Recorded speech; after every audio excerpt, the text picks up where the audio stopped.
Welcome to the Embracing You podcast with your host, Eric Pothen. We are all on our own unique journey to discovering ourselves.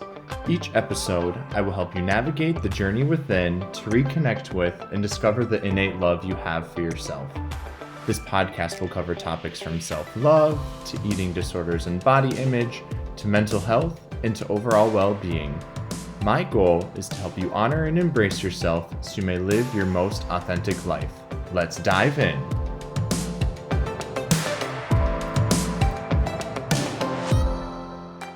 Well, hello everybody, and welcome back to another episode of the Embracing You podcast.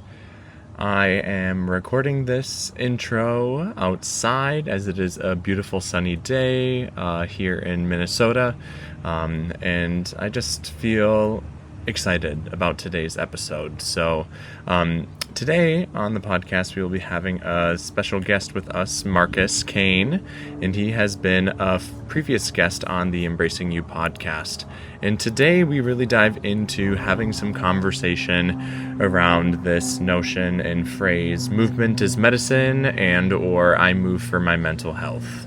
This is an incredible conversation, and we talk about a lot of really beautiful points throughout this episode, such as talking about intuitive movement and just needing to really come back to thinking about our intention and our why behind why we move. So I'm not going to say too much more here, but without further ado, let's dive in. All right. Well, hello, Marcus. How are you doing today? Hey, Eric. I'm good, man. Thanks for having me on again. Absolutely, and thanks for coming back. I am beyond excited to dive into today's conversation, and I feel like this topic has been one that's been on my mind a lot that I'd love to have as an episode, and I'm super excited that we are able to dive into this topic today. And today we're going to be having conversation around, the role of exercise in eating disorder recovery. So I guess to start out, the first question I have for you would be, how does exercise impact eating disorder recovery? And, what are the potential benefits and challenges with that? You nailed it. Of course, it can go two ways, right? Exercise can be something that we use or that people use as like a compensatory measure, like doing that whole I exercised, so I deserve to eat, or I'm exercising to make up for what I ate kind of pattern, which is really problematic, of course. And when we go down that path, it's just littered with traps and challenges and issues. But then on the flip side, a constructive dynamic with exercise can be a fantastic outlet that is very congruent with great mental health. So I hate to use that old cliche, but the tool itself, the thing itself, is not the problem. It's how we use it. Yeah, absolutely. And so I know in our conversations that we've had with one another is that, when you enter into the space of fitness and movement, you kind of approach it from that eating disorder informed lens. So I guess, what does that look like for you as you kind of do work in that space? Getting in touch with sports science principles, looking at, okay, we need to take a little bit of science into account, a little bit of understanding of the theory and science behind effective and constructive exercise practices. I feel, at least in my approach, that when eating disorders have been a part of someone's history, like mine included, we need to be a little bit more diligent with going, okay, what does the science say surrounding things like maximum recoverable volume with exercise and frequency and training volume, duration, intensity? I found it quite helpful. Other people might look at this another way. Like, I know that a very, very reliable and helpful approach is to let go of formal or structured training and just really focusing on connecting with, okay, what do I genuinely enjoy doing? Like, not what am I doing to try and manage my calorie output or manage my emotional experience or whatever, but what do I really enjoy? Like, do I enjoy going for a bike ride with my friends, or do I enjoy going rock climbing, or do I enjoy just going for walks by myself? So that's one way to go, to kind of put um, structured training aside, that kind of sets and reps style gym approach aside, and just go, I'm just going to move my body in ways that I find genuinely enjoyable. So that's an option. Yeah, I have so many thoughts. I feel like I could respond for about 5 minutes based upon what you all had said, so I'll try and keep it concise. But yeah, I feel like there are a couple of things that come to mind here, and I think the first being I resonated a lot with what you said. I feel like right now in my own journey, I am I also enjoy structured training and I love weightlifting.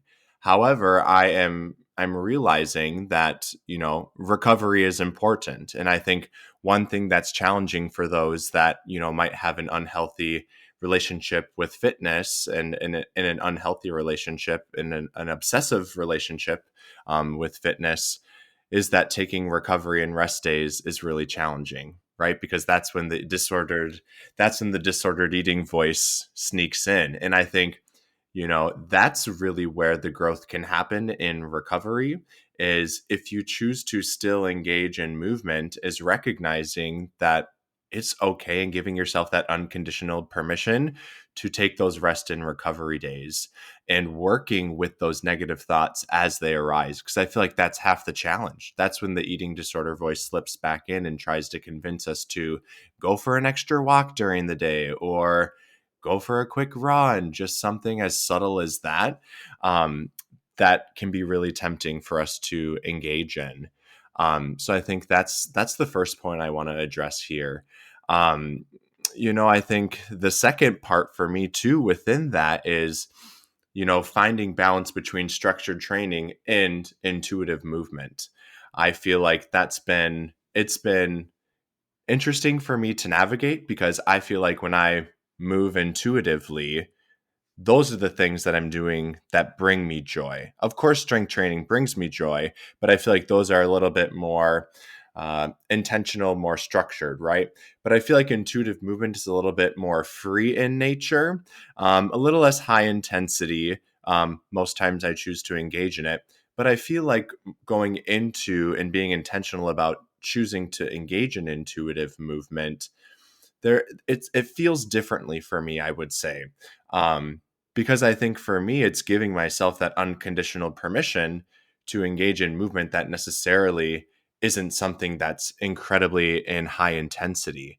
And I think that's something that is really hard to, kind of work with those thoughts in the brain of reshifting what it means of to engage in movement and eliminating any sort of judgment that can exist between this was an effective exercise versus an ineffective exercise, and working with those thoughts, because that can be challenging because shame and judgment can sneak in where, oh, today I decided to go for a walk as my form of movement, while past me in the eating disorder voice says that's not an effective workout, you could be burning more calories. And so it's so multifaceted, I think. And I think this conversation and talking about the role of exercise in recovery is so important because I feel like so many individuals have a lot of work to do in this space. Oh yeah.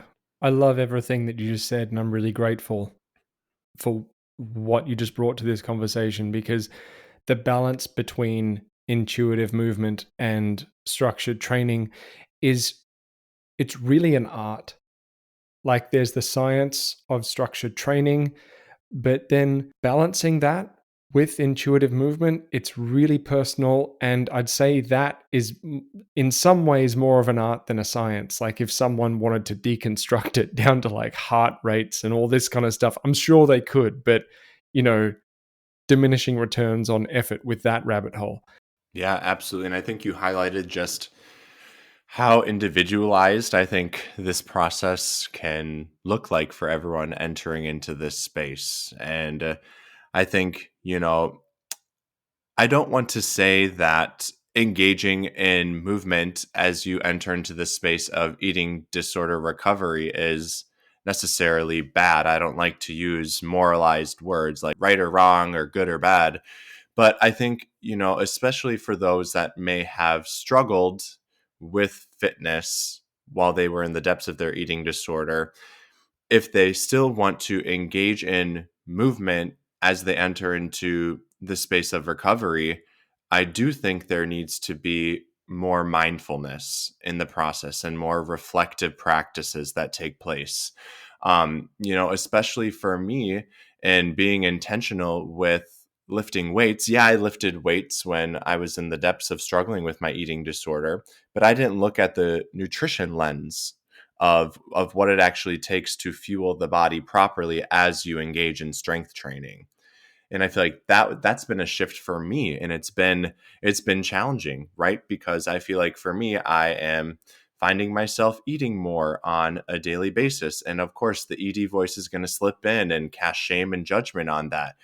But for those that are listening that, still might feel as if they have an unhealthy relationship with fitness, I just ask that they pause and engage in those reflective processes and ask yourself those questions of, why am I still engaging in movement even though I'm in the space of recovery? Because I feel like if people really take that time to pause and dig deep, I still think that they will be finding some of the same motivation that they had when they were in the depths of struggling with their eating disorder still present. And I think over time, those thoughts can begin to take up more and more space.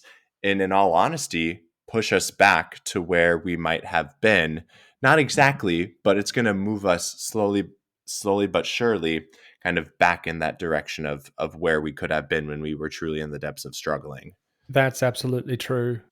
For me, it's definitely ongoing work in terms of exercise.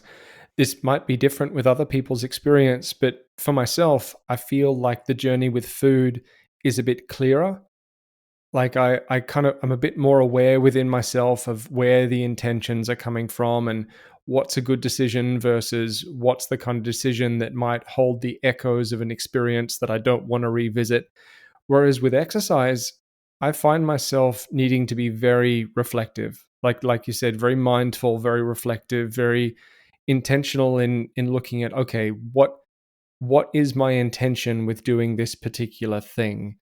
And because I have a certain level of education and experience when it comes to programming, it's quite easy for me to sit down and write a program, and the echoes of negative body image and eating disorders kind of hang out looking over my shoulder as I'm writing the program.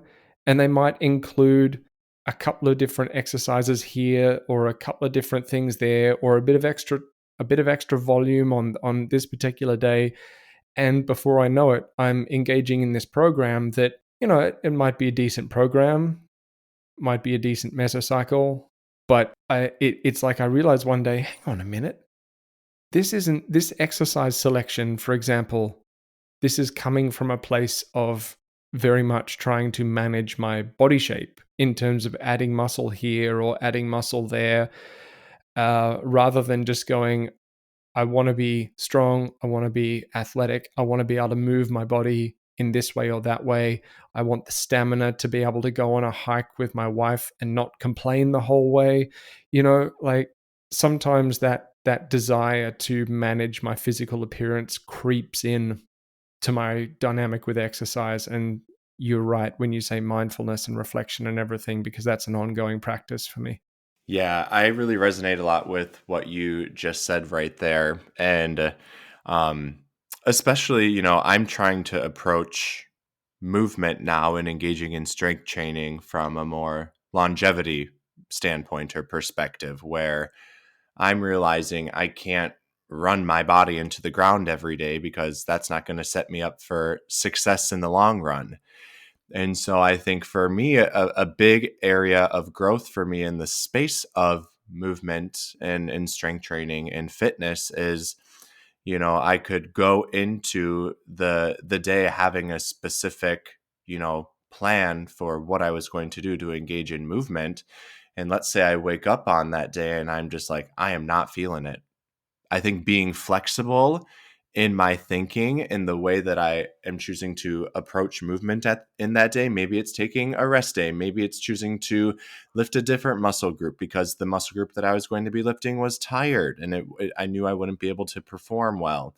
And I think allowing for flexibility and freedom within that movement schedule, I think, is really key to helping yourself develop a healthier relationship with fitness in the space of recovery. Yes, 1,000 times yes.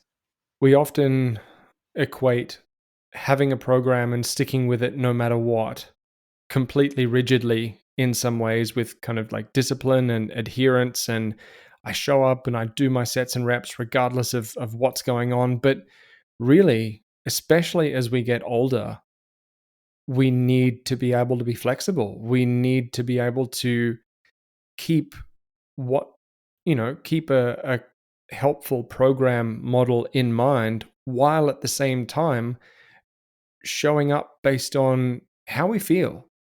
Like, and the moment we start to reach mid late 30s into 40s, this becomes even more important than ever. Like for everyone, not just people who are dealing with eating disorder recovery. Like I'm 36. This year was the first year that I'm closer to 40 than 30, and I've been training for like 20 years at this point. That's a lot of training volume over the course of many years. And there comes a point when it's not like we're fragile and broken and can't do stuff, but it's like I can't train like a teenager anymore. Like I would get away with stuff in my early 20s that I could just not get away with now. And in my early 20s, I was just training on, you know, I was going to say just pure enthusiasm, but it wasn't enthusiasm. It was something a little bit darker than that. But anyway, moving right along, the I can't I can't train that way anymore. I need to be really intentional with technique and, exactly like you said, flexible in terms of you wake up one morning, you need to evaluate your energy levels, because one of the most reliable predictors of injury is fatigue. So, lack of sleep, for example, is one of the most reliable predictors of injury when it comes to training. And it's no surprise why. Like the moment we're tired, our attention isn't quite where it needs to be, where we shift into this mode of the way we move almost becomes about conserving energy, then it compromises our training, and we absolutely have to be flexible in how we show up. Hmm. And I also think too, along with, being flexible, it's really about learning how to shift the expectations that we have for ourselves.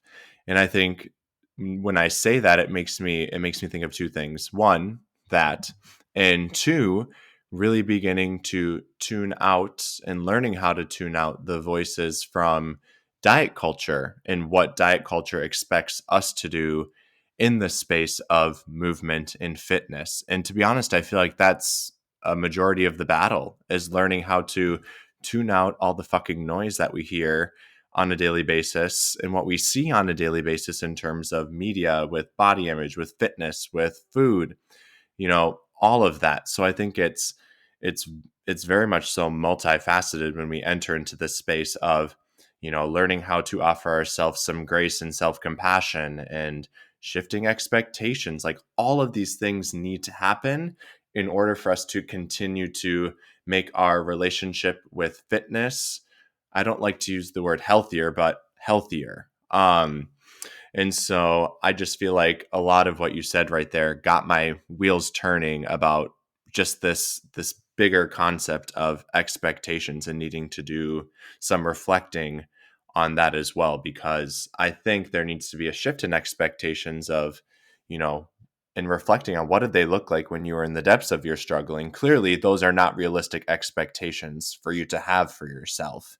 And moving into where you are now, it's not healthy to keep those same expectations, even though your body might be in a different place and your mind might be in a different place. But the growth happens when we can unlearn a lot of what we've learned and a lot of what we've reinforced in our own history, in an experience. But the one thing that I want to dive into here, that I remember messaging you about, but I feel like I see this blanket statement from a lot of people that say, "Oh, I move for my mental health," which great. I also engage in movement for my mental health, but I also know that in my past I have used that as an excuse to cover up my obsessive relationship with fitness. So I'd love to open this can of worms and begin to have some conversation about that. So, what's your take on that? I think one of the key things that came out of one of our last conversations, and something that we share a passion for, self awareness, like that being at the core of so many things. Because at the end of the day, you know, you or I, the people we can't hover over people constantly, day in, day out, going, now are you doing this for the right reasons? Let's do the checklist. It's always it's always going to come down to, am I kidding myself here? Really? And I say that kind of tongue in cheek, but it's almost one of my golden rules. It's like, don't kid yourself. And I don't I don't say that as like this criticism or anything like that. I'm really like, in the warmest possible way, with as much love as possible, please don't kid yourself. Like, get in touch with the real intention behind what it is that you're doing. Because we could come up with like a 15-point checklist to try and get clear on whether or not exercise is happening for a constructive reason. But at the end of the day, it's all going to come down to, if someone is determined to kid themselves about this, they will. And that's the very difficult thing. Using exercise as a vehicle to, I want to say, manage emotion. It's so difficult because movement can be helpful in the in helping us to process emotion in a healthy way. But we need to be aware of that line. When are we using exercise and moving our body as a way to help us process emotion and use that energy and help us feel good, versus when might we be leaning on movement to either suppress, deny what we're feeling, to completely distract from what we're feeling, try to manage fear or anxiety surrounding body image by bending to the will of that compulsion and going, okay, I will go on that extra walk. It's all about self-awareness and moving for our mental health. Yeah, that's true. Moving in a way that is congruent with an eating disorder. Yeah, that's also a thing. So we need to get as clear as possible on why we're doing what we're doing and the intentions behind our choices. Yeah, I was literally just about to mention that word myself, was intention, because that's the word that came to my mind as you were speaking right there. Um, and I think it's really, when you find yourself in that moment of really needing to move for your mental health, it really does take that pause, and it does take having that time to reflect. Because to be honest, like when I was in the depths of struggling with my eating disorder voice would slip in and say, "Hey, I know engaging in movement would be good for you right now. It'll make you feel better." And so it's these lingering thoughts. And when we enter into this space, it is so individualized. And once again, if people are listening, I don't want them to listen to this and for them to hear that engaging in movement for their mental health is bad, or it's something that they shouldn't be doing. Because there are moments where I feel really pissed off and I just want to go to the gym and lift heavy weights, right? Or I'm feeling anxious, so I'm going to go for a run. And I think once again it goes back to intentionality. in reflecting, why am I choosing to engage in this? And is the primary reason truly to really help me navigate certain emotions that I'm feeling, or is it actually this compulsive need to engage in movement? And so, who am I to say that if you're saying that you work out for your mental health, that you truly are or aren't? Um, but it's just something that I wanted to have some conversation around, because I just think I would love for there to be more reflection and for there to be more intentionality behind using this statement, especially so often on social media and from these fitness influencers, because, then that gets passed on to those that absorb their content. And then, they say they move for their mental health, but then it leads to them developing an unhealthy relationship with exercise. And so I feel like it's a whole can of worms once again, but like I said, I just really wanted to have some conversation about that particular statement. I really appreciate this topic. And if we were to boil it down into like one kind of takeaway, it could be helpful to look at it in terms of, if you are using movement to manage emotion or, work out particular emotions, that's cool until the quantity of movement that you're doing in the name of managing emotion starts to have a negative impact on your life, or it starts to exceed your maximum recoverable volume for the amount of exercise and everything that you're doing. So in like a very broad kind of takeaway sense, this could be a good place to start. Movement for mental health, great. But keep an eye out for if anxiety comes up around the idea of having a rest day. That's really important. If you're experiencing anxiety or distress around the idea of having a rest day, that is a red flag that something has gone amiss. If the amount of movement and exercise or working out that you're doing is starting to heavily weigh on your schedule and it's taking up space that kind of needs to be available for other things, you might not be available socially, you might be, skipping out on sleep, you might be, all that kind of stuff, then again, that's a red flag. Like, check into that. I understand that some people are busy, especially people with kids and everything. So that one's a lot of self-awareness needs to be around that one, because that's going to be different for everyone. And then also finally, if the amount of exercise or movement that you're doing is exceeding your maximum recoverable volume and your body is feeling tired, your body is feeling like you've just fallen out of a tree, you might be experiencing some overuse injuries or aches and pains and everything that just won't go away. Your immune system might be suffering a little bit. You might be like, getting a cold every other month.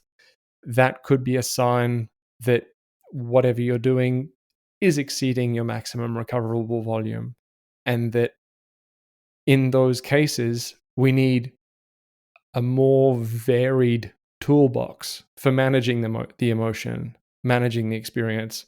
Like you've said before in one of our previous conversations, we need multiple tools for this. We can't just have one thing that's our number one only thing that we go to whenever we have a difficult or distressing emotion. Like, we need that variation. Yeah, I feel like we're really on the same wavelength right now, because I was like, okay, when Marcus is done, I'm going to talk about, movement can be a tool in your toolbox, but it can't be the only thing. Um, Oh, yeah. and I think so often we can heavily rely on something that we know will work for us. However, I think there's an area for growth to begin to discover other things that will also help us sit with that discomfort, whether it be journaling, whether it be, engaging in, self-soothing strategies, doing something that you would deem self-care, like watching a movie, something that will bring you joy, to maybe get some of those more distressing thoughts out of your mind. And once again, this is ongoing work. And you and I have been in recovery for some time now, but for me too, like this is work that I keep coming back to. And there are moments where I do feel incredibly challenged in this space, and always fact checking and always taking that second to pause and really reflect on, why am I doing this? Why do I have the urge to engage in an extra set of cardio at the end of a lift? Right. And so, really taking that time to think about the why. I mean, I'm a teacher, and all the fucking time we heard, remember your why. It's so cliche, but it really, that question of why am I doing this is so helpful, especially when we're looking to change behaviors and patterns. And so I guess I feel like we could really tee this up for part two of this conversation. But I think we could leave listeners with the question of why, Yeah, and begin to ponder on that, and really take that intentional time to reflect on why they engage in movement. that's it. What's the intention? What's the why? Be really honest with that. Absolutely. Well, Marcus, I want to thank you for your time and diving into this space of talking about movement and exercise. With regards to eating disorder recovery and just in general. But I always enjoy our conversations that we are able to have with one another, and I look forward to connecting again soon. Likewise, buddy. Thank you so much for the catch up today. It's been really nice to see you. Once again, I would like to give a big thank you to my dear friend Marcus for sharing his time and words of wisdom on the Embracing You podcast. I don't know about you all, but I leave that conversation feeling refreshed and a little bit more self-aware of the thoughts and intentions that go behind why I choose to engage in movement. So until next time, I hope you all continue to take good care of yourselves. I hope you allow yourself the chance to pause and reflect on why you are choosing to move. And most importantly, I hope you continue to send yourself some love and compassion as you maneuver this thing I like to call life. Much love.